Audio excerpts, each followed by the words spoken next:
Whoa. Oh my goodness. I did not see the hawk. Oh my gosh. What's up, Pet Club? Yesterday, during our live stream, we experienced a hawk attacking Pikachu.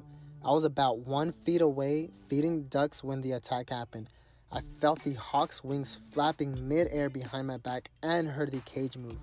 In a split second, when I looked back, the hawk was picking up the cage with its enormous claws. I reacted quickly to scare the hawk away. This experience has taught us to always keep an eye on your surroundings at all times and to keep your birdie extra close to you.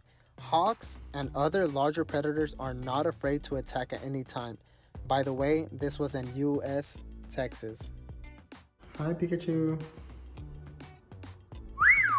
This is Pikachu after the live stream. She's doing great. She actually surprised us by keeping calm when the attack happened. I believe she knew Dad is going to save her.